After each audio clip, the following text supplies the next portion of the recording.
Jagrata. Jai Masters. The more you grow, the more you realize that you're not who you think you are. Because what a normal human being does is think who they are. That's what they do. I am this kind of person, and I believe in this, and I don't like this, and I've always liked that sort of thing, therefore that's where I should go. Those are thoughts. That's the most important part of anyone's growth, is to realize you are not your thoughts. Your thoughts are things you have. They're called your thoughts. Therefore, they're not you. They're your thoughts. All right? And your thoughts come in many flavors. The main thought you have, as embarrassing as it sounds, is the thought about yourself. Doesn't mean you're selfish. It means your thoughts are about yourself. What do I like? Where do I want to go? Let's start this way. All the thoughts about your past. What happened to me? Did I like him? My first boyfriend? My ex-husband? The school I went to? Those are about you. Those are thoughts about you. Believe me, no one else is having those thoughts. Those are your thoughts. So you have thoughts that pop up in your mind, and all the thoughts about your past, pretty much all the thoughts about your past, are about you.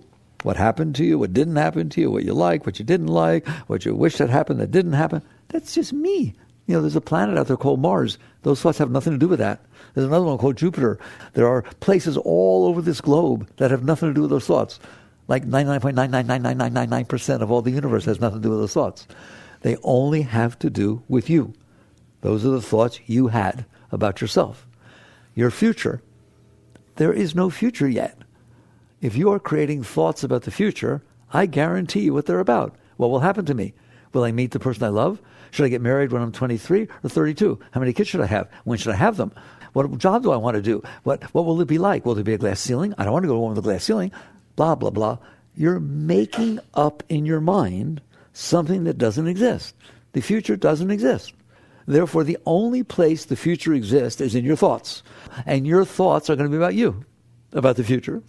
All right? That's what they're going to be about. If you even want to think about somebody else, it'll be my relationship to somebody else. I wonder what Paul will do. He better not earn more money than I do. It's just the way it is. It's the way it is. So all your thoughts about the past, pretty much, 99.9%, are about you, your past. All your thoughts about the future are about you, your future. And then your thoughts about the present are generally about, do I like it? Or do I not like it? One flavor or another. Do I want this? Do I not want this? Do I like it? Do I not like it? Is this pleasing to me? Should I keep this going? Shouldn't I? And then you build on top of that thought, if I don't like it, what should I do about it? Maybe I should call somebody. Maybe I should leave. Maybe I should move. I don't know, but I like my job. Blah, blah, blah, blah.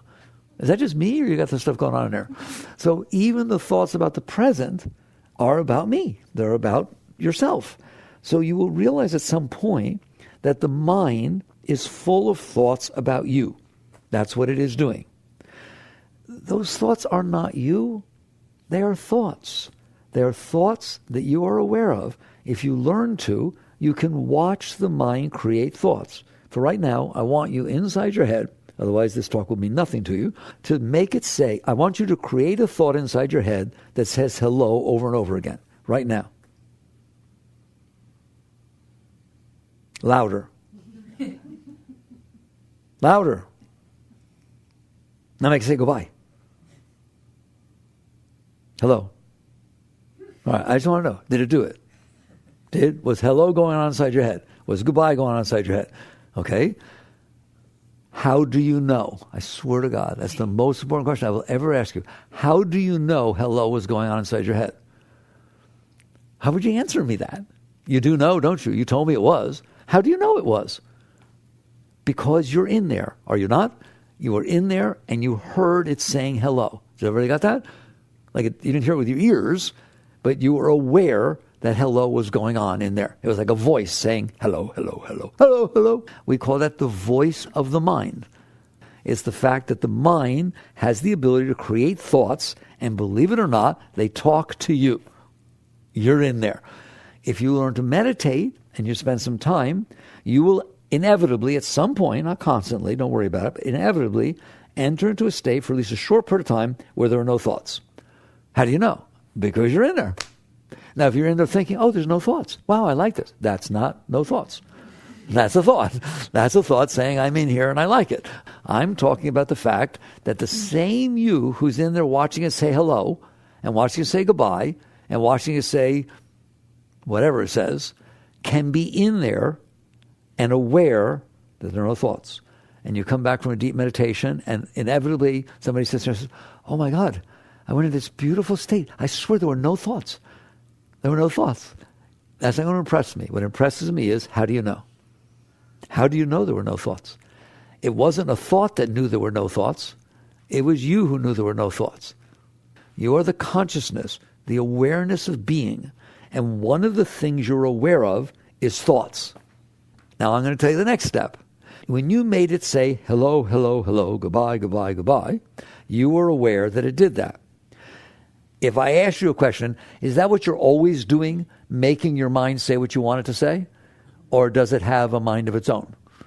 Does it just all of a sudden while you're driving down the street say, God, why did she say that to me? I'm not even sure why she said that to me. Did she mean it? Was that mean? Should I get upset? And you're talking about something that happened 10 years ago, by the way. What is that? You didn't tell it to do that, did you? It didn't even dawn on you. Just all of a sudden the mind started talking about something. Does it do that? You bet it does that all the time.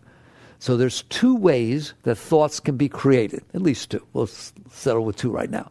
One is consciously, willfully, you make it do it. I want you to see the Empire State Building right now. I want you to see Queen Mary.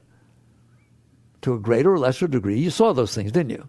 So you can visualize with your mind, and your mind can talk to you, but you can make it do what you want. You can make it say what you want it to say. You can make it see what you want it to see. But that is not what normally happens. Here's the place that I want you to check out, whether you are making your mind say something or do something or is doing it by itself. Ready? In your shower. I've studied this for a very long time. I think the water from the shower waters the thoughts, all right? Because there's just check what is going on in your mind before you walk into the shower. And even if you decide, I'm not going to think about anything while I'm in the shower. It's really funny. That's really funny.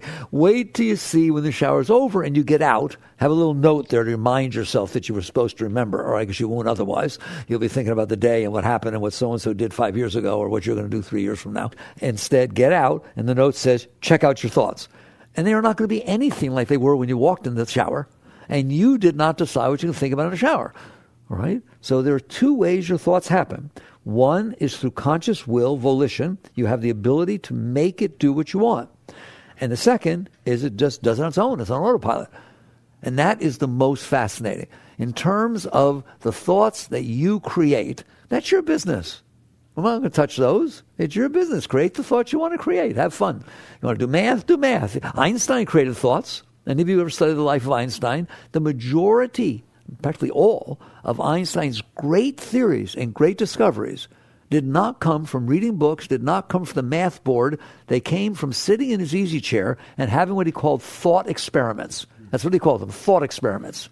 And he would go into outer space where there was no gravity, where there was nothing, and he would get in an elevator. He liked elevators in space. There were no elevators in space. In his mind, there was, all right? He'd get into an elevator, and he would drop at the speed of light in the elevator, and he'd make believe he was inside the elevator. This is how he came up with his theory of gravity. It blew the world away, Einstein's general theory of relativity, of gravity. He got in an elevator. I'll play with you so you can see how he did with his mind. He got in an elevator, and he started falling downward. Well, do you know if an elevator, if you were in it, started falling downward, you might float. You'd float because it's going down. If you found yourself floating, then all of a sudden found yourself down on the floor, being pulled down on the floor, something must have changed. Something happened. And he postulated in his mind, he's just creating these thoughts, that one of two things happened. Either the elevator started going up. I don't know. I'm inside the elevator. I don't know what it's doing. If it started going up, I would be on the floor, wouldn't I? Or I came into the area of a large gravitational pull and it pulled me down. And he contemplated and contemplated and contemplated for prolonged periods of time. And he decided there was no way for him to figure out which it was. Unless he was outside the elevator, he wouldn't know the difference. How would you know the difference? It was one of those two things. And because of that, he said, since I don't know, who says gravity is what we think it is? Maybe gravity is something's pulling up. And it has nothing to do with a mass object pulling you into it. Maybe it's just the force of motion, of acceleration happening, like when you get thrown against an airplane seat when it's taking off. Is that gravity? No, it's acceleration. You can't tell the difference. And he then took that. I'm telling you the truth. I like putting this in your head so you can go study it. He took that, and you know what he did with that? He said, well, maybe they're wrong. Maybe it's not true that the earth is pulling you to it. Maybe the entire concept of gravity is not that there's a force pulling you to it. Maybe there's acceleration happening somewheres, and you're being pushed in the opposite direction of the acceleration. And he was right. He blew away all the theories of gravity, and Einstein's theory of gravity says that a mass, I'll go just get it to you since we did it, right? A mass object, the larger the mass, it will actually bend what he calls time-space, the continuum in which everything exists. We just thought it was neutral. He said, no, time-space can bend. So if a mass is in time-space, in the universe of time-space will bend, and then everything coming near it will fall down toward it, like a bowling ball, a giant ball on a trampoline. On a trampoline, anything you put on it, the marble is going to go to the middle, isn't it? He literally said that's what gravity is. And every single thing we ever did from that moment forward proved that he was right. That gravity is not a force like magnetism, that mass is pulling things towards it. It is that mass bent time-space so that anything coming through time-space toward the mass will start to circle around like in a drain, and that acceleration is what you feel is gravity. He blew everybody's mind. It took years for them to agree he was right, all right? But every single thing he postulated turned out right if that was what gravity is. I wasn't here to teach you about the general theory of relativity, all right? I was here to teach you that he did that in his head. He then came down to the blackboard and figured out the math. It is not that the math got him there. That's what Albert did with his mind. That's why his hair was all messed up and his clothes were all wrinkly, because he couldn't care less. He didn't do that with his mind. Oh my God, I don't look good. Will she like me? No, Albert didn't do that. Okay? So you have the ability to use your mind. Some people think I talk against the mind. I do not talk against the mind. I do not ever talk against the mind. I talk about how you use the mind. So there are two different things that happen with the mind that can make the mind talk or create thoughts. Will, volition. I showed you can do it. Einstein did it, didn't he? The mind was not doing that by itself. There was somebody in there contemplating, concentrating, using it like you'd use a computer or something. But that's not how we use our mind. Our minds use us. It just starts talking. Don't go in there. I'm not comfortable. Don't go in there. Don't go in. And you actually don't go. You decide to go to a party. You're all excited. You go with your friends. You get in there. You walk in the party and the mind goes, oh my God, George is here. I didn't think George would be here. I don't want to see George. I don't want to see George. Last time I saw George, no. Goodbye. I'm leaving. Goodbye. Go on, tell me you haven't listened to it that way. Where did those thoughts come from? Why didn't it just say, oh, George is here. Good time to make up with him. Or George is here. Good time to prove that I can handle the negativity. It can say anything. But that's not what it said, is it? It said, tell them you're sick. I don't want them to know. I don't want to see George, but I don't want anybody to know I don't want to see George. God, that's what your mind's telling you, isn't it? All right, so tell him you're sick. Tell him you don't feel well. That's all. You ate something. It really didn't sit well. I'm not going to that restaurant again. Just make a big deal out of it and get out of here.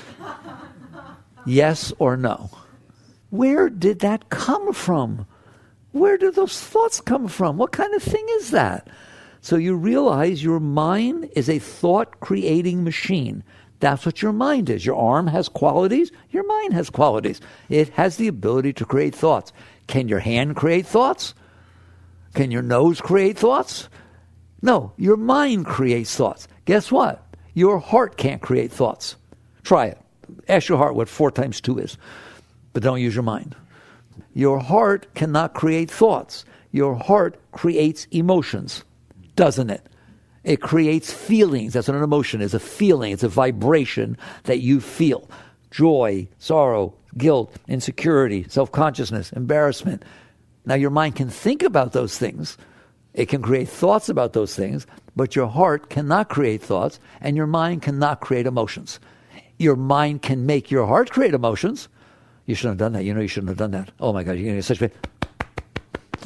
Wake up, you live in there. Let's get straight what's going on. So your mind is a device, and they call it an appliance. You know, you have blenders, you have TVs, you have vacuum cleaners, and you have a mind. You have a mind that creates thoughts. You have a heart that creates emotions. All right? Fine. I want to know Are you making them do that? And the answer is absolutely not. 99.9% of your thoughts you are not doing. They're happening by themselves. Okay. Why am I talking about this? Because it's running your life.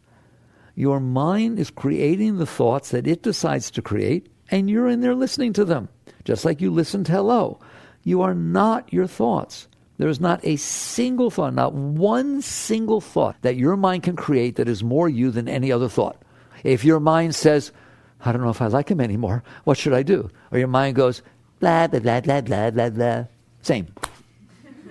It's just something you're aware of. Here's my mind singing, My Fair Lady, and here's my mind singing soap opera. The mind creates thoughts. You are aware of those thoughts. And the same thing with your emotions. Every emotion, some are beautiful, some are terribly difficult. None of them are you. None of them. If you are trying to find yourself, please do not look in your mind, and please do not look in your emotions. You are the one who is noticing what your mind is saying. You are the one who's noticing what your emotions are feeling. All right? Fine. Why does my mind say what it says when it says it? That'd be a nice course to take, wouldn't it? Not a single one of you took a course in school, no matter how far you went, that actually addressed that question. My mind don't shut up. How about yours? Why does it say what it says when it's saying? Why does it say I like something? Why does it say I don't like something? Do you know all of a sudden you go there and you see something, your mind goes, oh, I like that. And you actually think you like it. It's just the mind saying, I like that.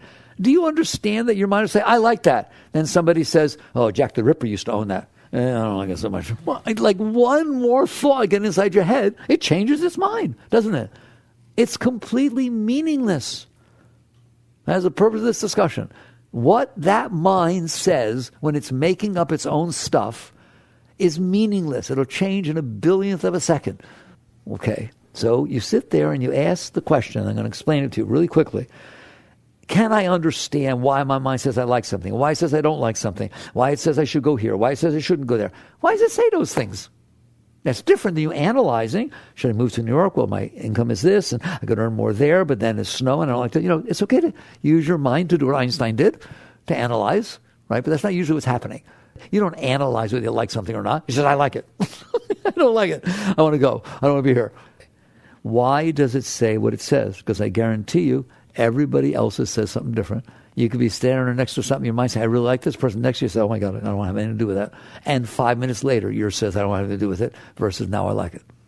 It says it because of the impressions that were left on your mind from your past experiences. There. I said in one sentence. I guarantee you, this entire like, dislike, want, not want, preferences, the whole ball game is about your past experiences. Where else did the mind get the data to make its decision? It's not genetic, I like blue. No, something happened to you and you like blue. I don't like chartreuse. I don't like it at all. Well, somebody wasn't nice to you when they were wearing chartreuse. I don't know. Only you know. Don't try to figure it out. There are past impressions that got left on your mind. It stored it, so your mind can analyze. It can create thoughts. It can also store thoughts and store impressions, can't it? And so you stored these things in there. I can make it very sweet and short tonight. You stored these things in there. Now the world that's out there, there's a world out there, comes in through your senses, but it doesn't make it to you. You in there, hi, I in there. It hits your stuff. It hits the stuff you stored in there, and all of a sudden it creates what's called a reaction. Reactionary impression, based upon a past experience you had that was good. All of a sudden you really oh my God, I like that. I want to go back there. I say, oh my God, Hawaii's great. I went there. Yeah, well, what happens if in Hawaii your last husband told you wanted to get divorced? That was the first time I ever said anything to you. You want to go to Hawaii? No. But it's beautiful. No, it's not. I love it. It has nothing to do with Hawaii.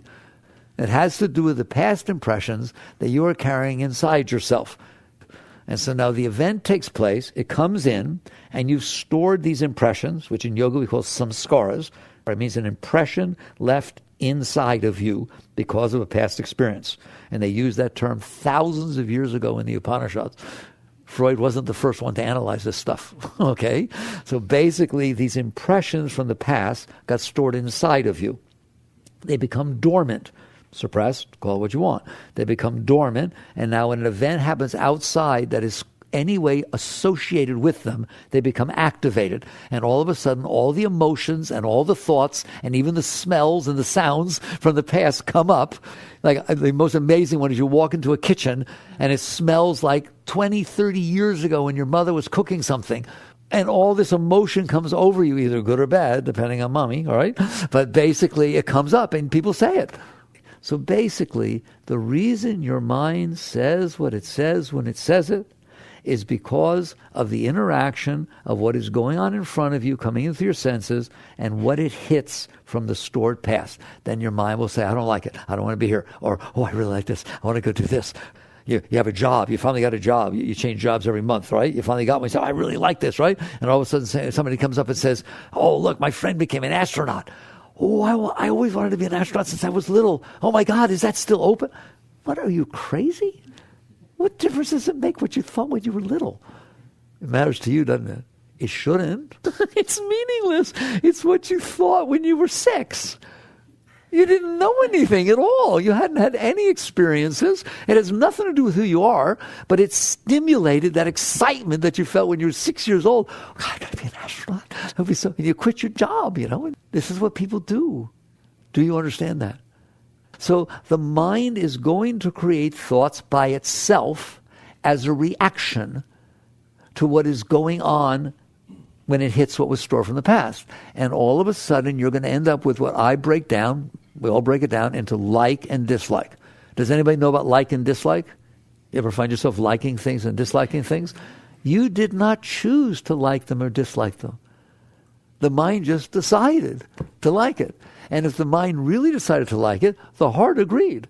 The heart and the mind line up pretty good. If your mind starts saying, oh my God, I'm scared, I don't like this, your heart goes, your mind goes, oh my God, that's great. Your heart goes, ah. Right? They go together. Your mind has the ability to stimulate your heart. Does it not?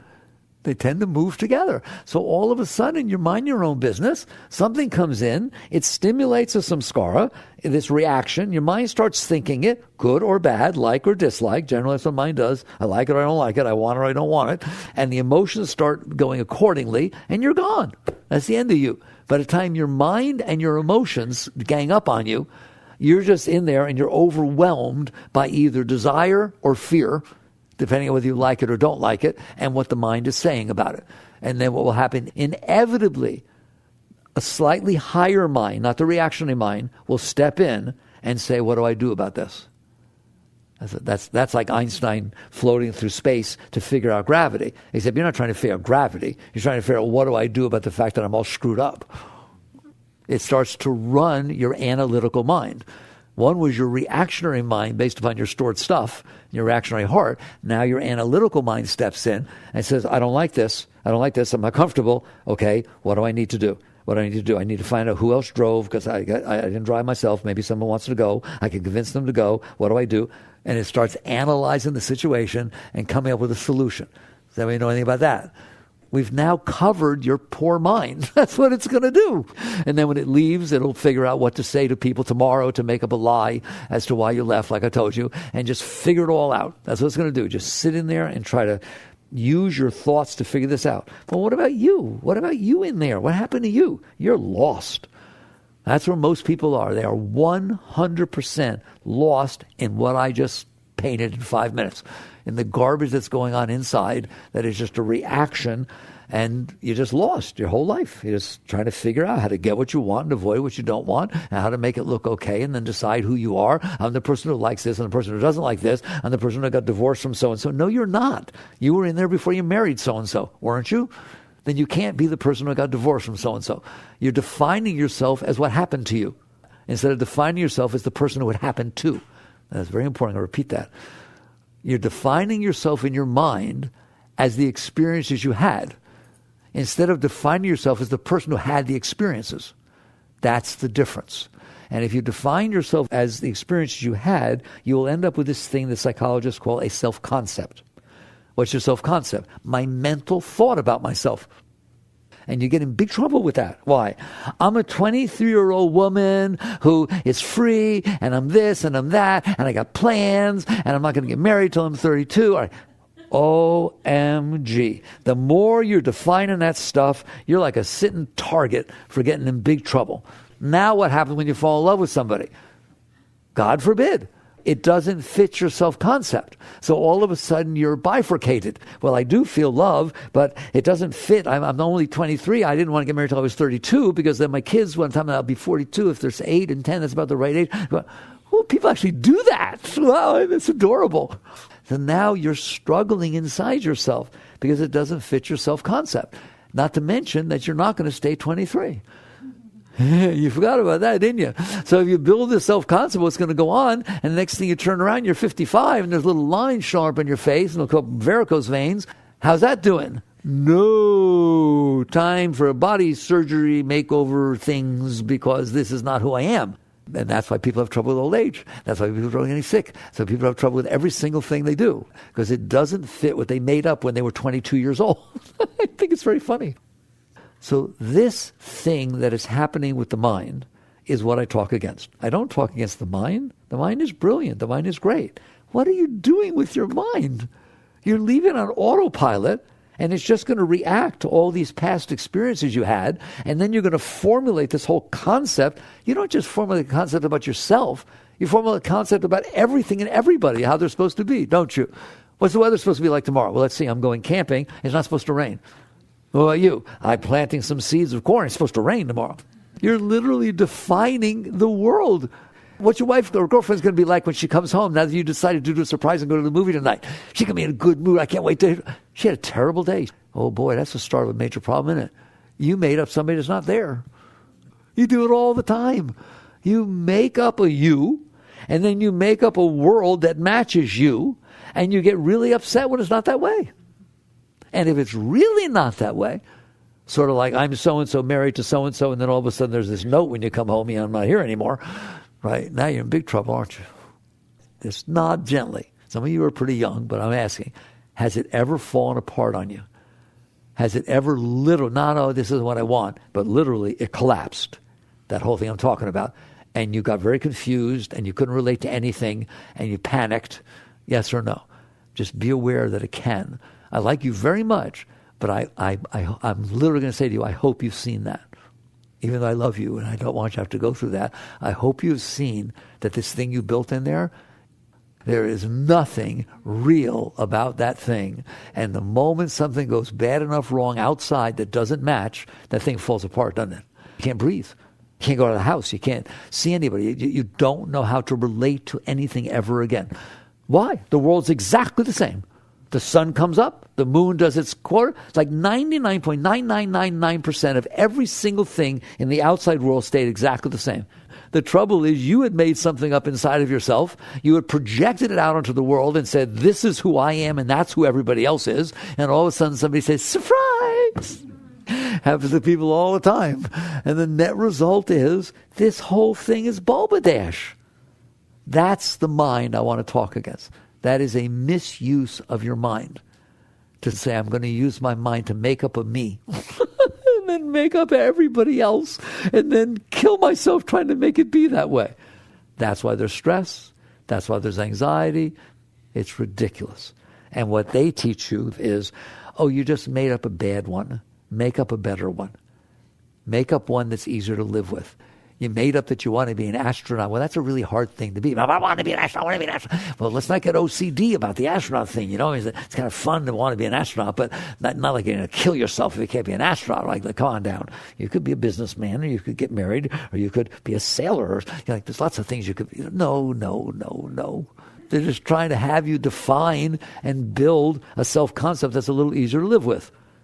I don't want to tell you that. I want to tell you, why are you building something that's not you? You're the one who's building it.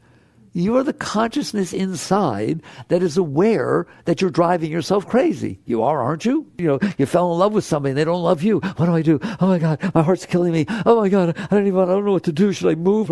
Oh my God, what did you do? The world is unfolding and you did that? There's a planet spinning through space. Really, it's tiny. It's like this big. It's so small. And it's just spinning through space, through black, empty space. It's circling a star 93 million miles away. And you're doing this. Why are you doing that? Why don't you just enjoy your life? Why don't you enjoy the experiences you're having? And that is the essence of what I want to talk to you about. Is there a nicer life than the garbage I just described to you? Is it really a matter of taking all these past impressions, building a model of the world based on what you like and what you don't like, based on your past experiences? If you had a different past experience, you'd like somebody different. You'd want a different kind of house. No, I don't want a kitchen like that. Why? My mother had a kitchen like that. No. I hated going in there. Oh, my God. Or I want a kitchen like this. Mommy had a kitchen like that. Isn't that amazing? Or no. I can't buy a house like this. Why? I told you, I had an ex, and our house was similar to this. Not exactly the same, but it had walls. You got some scars, do you? You got some impressions left in there, not so easy to live with, right? Every time I walk around and I see walls, they remind me that. Don't kid yourself. People get there, all right? So if you are not careful, I'm going to tell you how to live the higher life, but if you're not careful, the life you're going to live, in a nutshell, is as follows. All the impressions from your past that you stored inside, and I guarantee you stored the bad ones. You didn't store the white lines going by. You didn't store the trees you saw. You didn't store all the cars that drove by you. You stored the ones that hurt you. You stored the ones that were difficult for you to deal with. Because you couldn't deal with them, you pushed them away. That's how you stored them. Now, I agree that there are few things, very few, that really turned you on in your life. You stored those too. And just because I'm taking a moment, they ruin your life too. And I know you have trouble with that one. What? If you stored the bad experiences you had, then everything that reminds you of is going to bring up a bad experience. You went to a restaurant once when you were 7 years old, 8 years old, and you had some fish that was bad and you got sick. You will never, ever go to a seafood restaurant ever again for the rest of your life, perhaps. Well, that's a little extreme. You had one tiny experience, right? And it just determined the rest of your life. You dated a guy when you were 12 years old. His name was Ben. Ready? He was wonderful. He was wonderful. He treated you like gold. And before you even had your first argument, they moved. And you're left with this impression, this really nice impression of this. Now you listen to me. You can laugh if you want. You listen. You're now 32 years old. You've already been through a couple of relationships that didn't work out so good. And you got a good friend. Says, I got someone I want to fix you up with. Ready? I don't want to go out. I'm tired of people. I don't want to date anything. What's his name? Ben. Oh. I swear to God, that's ridiculous. It's not the same Ben, but the word Ben raises this openness, doesn't it? It's a little more like this. All of a sudden, these samskaras are running your life. And now you go and you meet the guy, he doesn't look anything like Ben. You're disappointed. Wow. So even the good things in your life screwed you up. Because now you're looking for them to happen again. I'm going to go very slow because this is a tough thing to talk to you all about. If you store nice experiences you had inside of you, you will now compare every experience you have from now on to see if it matches that. But of course it's not going to match that. Therefore you can't have other spontaneous nice experiences because they don't match. Go to Hawaii, have a great time, then decide to go to Alaska on your trip this year and watch your mind. Hawaii was better. It's cold. It's really cold. Well, yes, it's Alaska. Hawaii had trees. These just have glaciers. You will start comparing every experience you're having. If you hadn't gone to Hawaii last year and you went to Alaska this year, you might have thought it was the most beautiful thing in the whole world. So if you store nice things, they screw you up because now you can't have new nice experiences because you will compare everything against the experience you had. And if it doesn't match it, you'll judge it as not good enough. I hope you get that. Doesn't mean you shouldn't have nice experiences. It means you shouldn't store them and then compare everything, judge everything against those experiences because nothing's going to be the same. See a beautiful sunset. I'm going to stop with this one. I know it's tough for you, the positive ones. Negative ones we all understand, but positive ones, what? See a beautiful sunset. I mean, really beautiful. You just turn in the corner, all of a sudden, oh my God, it's purple and this, and oh, melts you. It's like a spiritual experience. Of course it is. It caught you by surprise. It got past your mind. It got past your stuff. There were no expectations. So it literally touched the core of your being. It touched you. I'm going to beg you, do not go back and tell your friends about how beautiful it was, pack them in a car the next day, and drive to the same spot at the same time. Because I guarantee you it will be a very bad experience for you and probably for them. Even if it's not cloudy, even if it's setting, oh, there was more purple. Oh, no, it wasn't exactly like this, all right? It was... And you'll be embarrassed. You'll literally, the beautiful experience you had will turn into embarrassment. So net result is, if you store this stuff positive, then new impressions will come in, you will compare them and get disappointed that they're not matching. And so you can't have a pure experience anymore. If you store the things negative, and you have way more negative experiences, why? Why do I have more negative experiences than positive ones? Because you consider everything that isn't the way you want it to be negative. Therefore, you've had a lot of negative experiences because the probability of reality matching what you made up in your mind is slim to nil. I said it quick, but do you see why I have the right to say you have many more negative experiences than positive ones? The only ones that are positive are the ones that match what you made up. Any moment in your life, there are 800 million different things that could happen. People could say different things, wear different things, show up, not show up. Okay? How many variables are there? A lot. You made up in your mind one way. If it happens to match or come close, it's just, I loved it. It was perfect. What does that mean it was perfect? It was exactly what I wanted it to be. Not that it was perfect. I told you everything's perfect. Everything is perfect. Everything is perfect. What do you mean? It is the perfect result of all the forces that cause it to be the way it is. And those are a lot of forces, aren't there? The history, time, space, everything connected together, all of physics, chemistry, psychology, all of science interacting together are the influences that cause the moment to be the way it is. If I took one person, they're right there, why is she here right now in that seat? Oh my God, I spent my entire life analyzing what all the forces were that made her think the way she does, be the way she is, come at the exact time that she did when nobody else said. The formula would be, 7 billion simultaneous equations. So it is perfect. The perfect result of all the forces that made it be that way. It's almost like by definition, isn't it? See, it is perfect. That's not what you mean by perfect. That's not what you mean. You mean it matched me. It matched what I made up. I made up all this stuff in my mind about how I wanted it to be, and it was. Oh, my God. Well, how often does that happen? Okay? Now, I got to so neat you're listening to this. Therefore, it doesn't happen very often. Therefore, you don't have very many perfect moments, do you? How many times does it not match everything you made up? That's why you have more negative experiences. It's very deep what we just shared. So it's because you're defining the experiences as negative if they don't match what you wanted. And you're defining them as positive if they do match what you wanted. The world doesn't even know what you wanted and it couldn't care less. You are not a factor in this thing, all right? There's 13.8 billion years of forces that cause things to be the way they are, aren't there? And you just made up something. I just think that's hilarious. So now you understand why there are more negative impressions than positive ones. That's deep, isn't it? No one looks at it this way. It's not that your mind is negative. It's that you filtered out and defined everything as negative and stored that inside your mind. Now, if you have all those experiences that didn't work out well, of course you're scared you're going to get rejected. Of course you're scared she might not like you. Of course you're scared to give a public talk. Of course you're scared to put your shirt on because it may not match what other people are wearing. Of course you're scared. Of course you're scared. Of course you're scared. Of course you're scared. Because you've had all these impressions that have left negative things on you and you don't want to have them again, do you? So you have a conversation with somebody. Watch it. You watch it from now on. Have a conversation with a friend, anybody, anything, teacher, anything. Then walk away. See if the conversation stops. Or see whether your mind says, oh my God, I was doing good till I said that. Why did I say that? What's he going to think about what I said? I don't know. Should I call him back? No, I probably shouldn't call him back. That doesn't usually work out.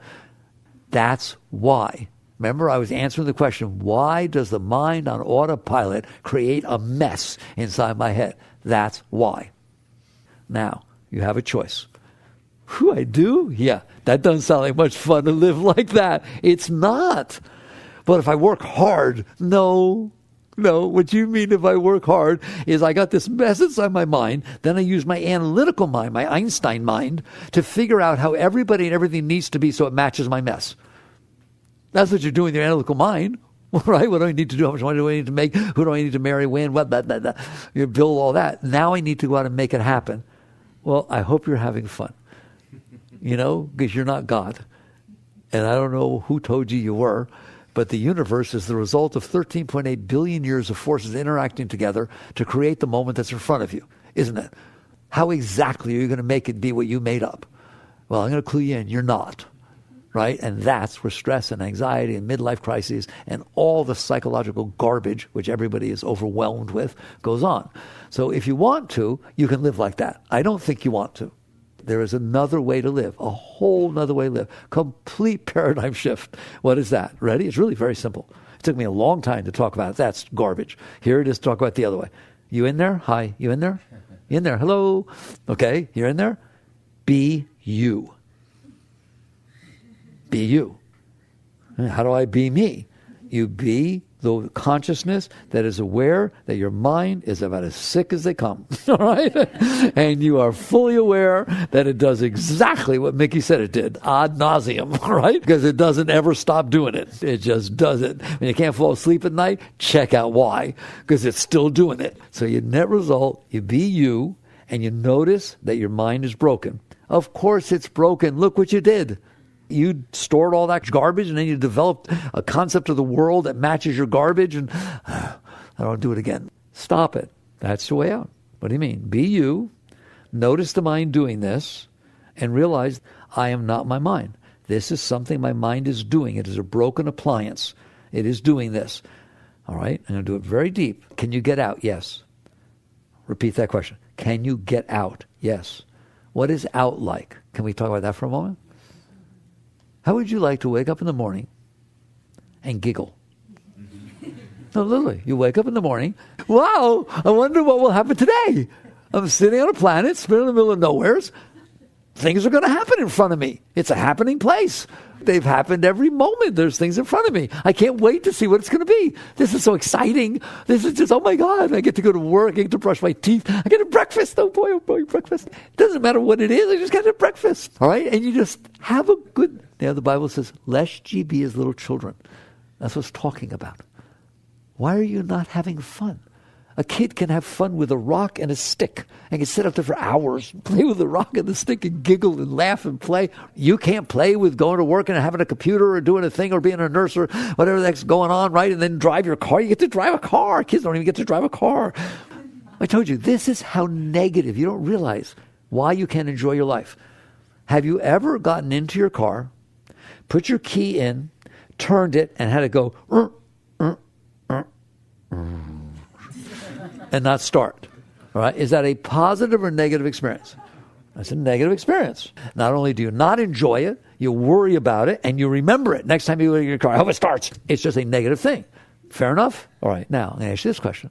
Have you ever gotten into your car, put your key in the hole, turned it, and went, and started running? Was that a positive experience? No. You just took it for granted. You didn't think anything of it. Why don't you get in the car? I do this. It's natural to me.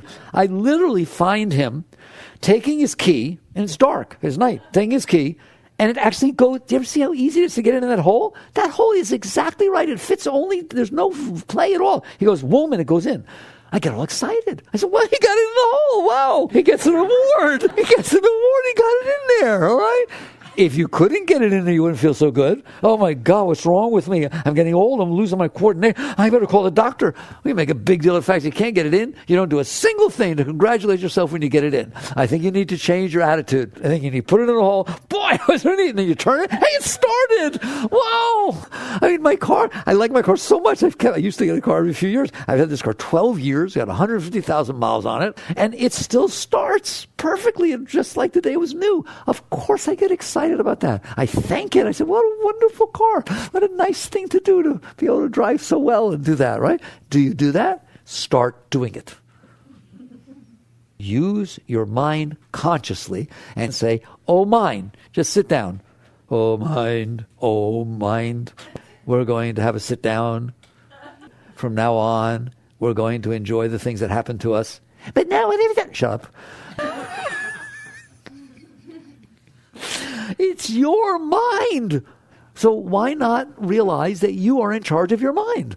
You can't just let the thing run. You don't let your car drive itself. You don't just go down the road and all of a sudden let go of the wheel and jump in the back seat and check something out. You wouldn't even think about it. You let your mind run itself. Don't you? It thinks whatever it wants to think. And you just sit there and associate yourself with it. That's crazy. It's literally crazy. Somebody's going to see, oh my God, how did I make it this far if I did that? And so you decide, it's my mind. I am going to decide what it thinks. Wow. It's your mind. Decide what it thinks. Think nice things. That's your starting position. Would you rather like something or not like? Let's get this straight.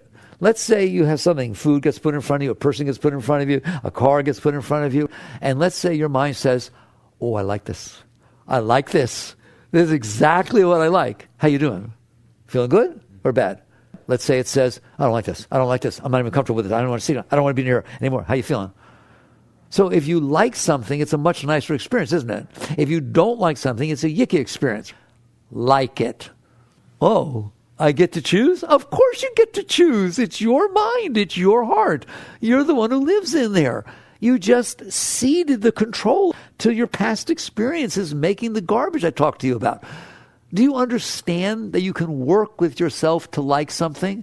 It doesn't have to be this spontaneous, stupid thing just based upon your past experiences. I guarantee you, if you had that 12-year-old experience with Ben, and somebody said to you, oh, I'm going to pick up a blind date, and somebody named Ben, and you had a good experience, the probability of you being excited and thinking this may work out is way higher than if Ben turned out to dump you and you had a worst terrible thing and everyone made fun of you in the 12th grade. You ain't going out with another Ben. This I can tell you right now. All of your past impressions have determined whether you're going to like something or not. It does not have to be that way. In fact, it should not be that way. This is your life. This is your world. So you start working with yourself. Can you learn to like things? Let me ask you a question. And you play an instrument, piano, instrument, guitar, anything. First time you sat down, how good you do? First time you ever sat down, how good you do? Not so good, right? Did you say to yourself, I guess I'm no good. I tried the piano, I wasn't any good. No, you don't do that. You have this concept that you're capable of learning things. And so you bother to put out the effort to learn to play the piano. You bother to put out the effort to learn math. You bother to put out the effort to learn how to play a sport. Why would you not put out the effort and understand you can learn to like things? You can learn to enjoy your life. Instead of saying, my life will only be enjoyable if it's exactly the way that my past impressions match. That is the most spiritual thing you will ever learn. It is your mind. Work with it. That's all meditation is. That's all mantra is. That's what all these spiritual techniques are, is saying, you in there? Instead of your mind saying, I don't like that, pick a mantra. Pick something nice. Here, make your mantra be like, I like this. I like that. Very nice mantra. It's positive affirmation. I like this. Boss comes down and says, you over there, stop doing what you're doing. Go right over there and do this thing that you hate doing. What? Wait a second. You're learning to play tennis. You learn to play tennis. And all of a sudden a coach walks in and says, hey, we happen to have a pro. McEnroe is here. And he said, I want to hit some balls with a novice. Would you like to hit some balls with him? But that's just exactly as your boss coming down saying, do this thing you don't know how to do, and I'm going to pull you off what you know how to do, and you want to be challenged? Why don't you just say it's fun? It's fun. It's all fun. Everything's fun. I got into my car. I had to go to work. I was in a rush. It didn't start. That's fun. I'm going to have a day different than I thought it was going to be. It's a grab bag. It's an exciting day. I get to learn all kinds of things. It is your choice to make something great of yourself. And great doesn't mean how much money you have in the stupid bank and then worry about what the market's doing every day. That's not great. You know how you know it's great? It's not dependent upon anything outside of you. Go on, have a whole bunch of money, have a wonderful house, and have a beautiful wife or husband, and tell me you're doing great. What if she dies? What if the house burns down? What if you invest with Bernie Madoff and he makes off with all your money? How you doing? Your greatness, if it's dependent upon something that can come and go, that ain't so great. Right? It's conditional, it's tenuous, it's temporal. Greatness means, I'm in here. You in there? I'm in here. It's my house. It's my house. I live in here. It's my house. It's going to be nice. Why? Because I said so. You got some work to do. Yes, I got some work to do. But the work I do in here pays off forever. If I can learn to enjoy things, even bad things, even things that don't go my way, if I think that's challenging, if I have a job and they give me a coworker who's kind of hard to get along with, and instead of complaining, I sit there and say, now there's a challenge. I thought I had my act together until she started working with me. See if I can get above this one. And all of a sudden you're having, it's like playing tennis with somebody who's better than you. challenges you. When you get to the point that nothing can take you down, nothing. Why? Because you decided nothing is going to take me down. I am going to open my heart and enjoy my life. Why? Because the alternative is absurd. That's the only why I need. The alternative to opening my life and being inspired and enjoying whatever's happening with my life is that I don't enjoy my life. And I only got one, and it's short, and I'm going to enjoy the thing. You get to decide that. So you decide, and I haven't given you specific techniques. I gave you the highest technique, intention. The Buddhists literally say that intention is the highest technique. Then you can go worry about meditating and doing this and that. Do you see why? My intention is to stop drinking. Well, then you stand a chance.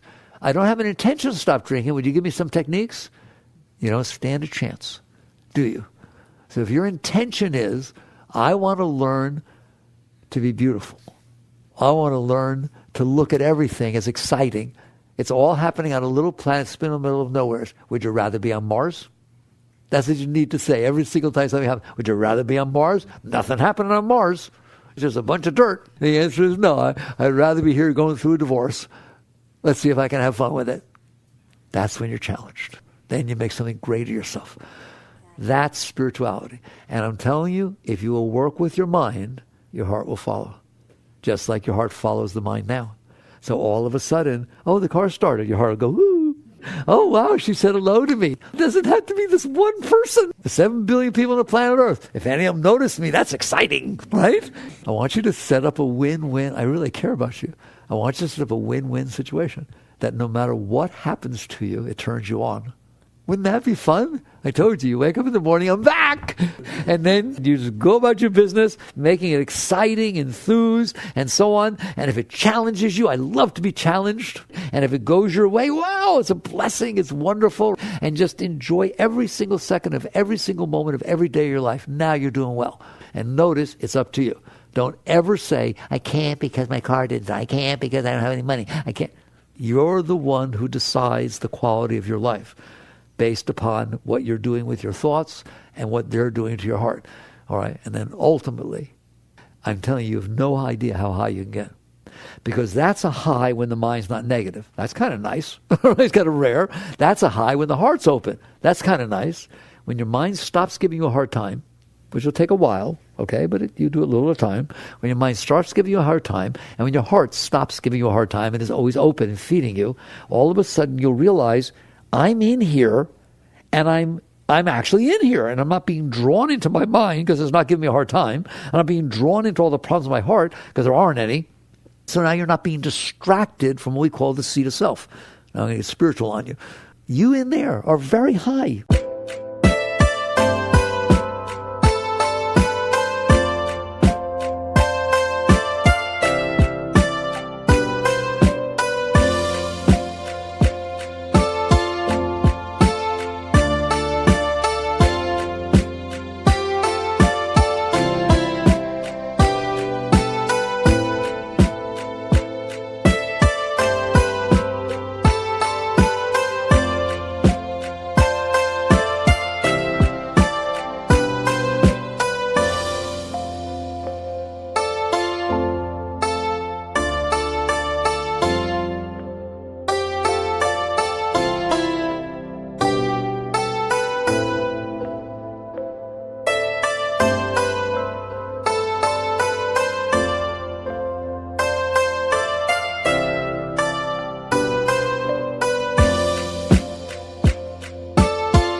But the trouble is you're focusing on a mind that's not very high and a heart that is so neurotic it's ridiculous. But you, the consciousness, are very high. And what will happen naturally when your mind stops pulling you down into its melodrama and the heart stops hurting and freaking you out is you will very naturally realize, I'm in here. And you will start to experience the nature of your own being instead of experience the nature of a neurotic mind. And the nature of your own being. For the ancient scriptures, it says the nature of self is Satchidananda, eternal, conscious ecstasy. You will just start feeling joy. I mean, joy beyond anything you've ever felt, beyond intimacy, beyond winning the lottery. All of a sudden, just waves of joy, of uplifting, high joy will start welling up inside of you. What? That's your nature. That is the nature of self. You is in there. Hi, you in there? You in there.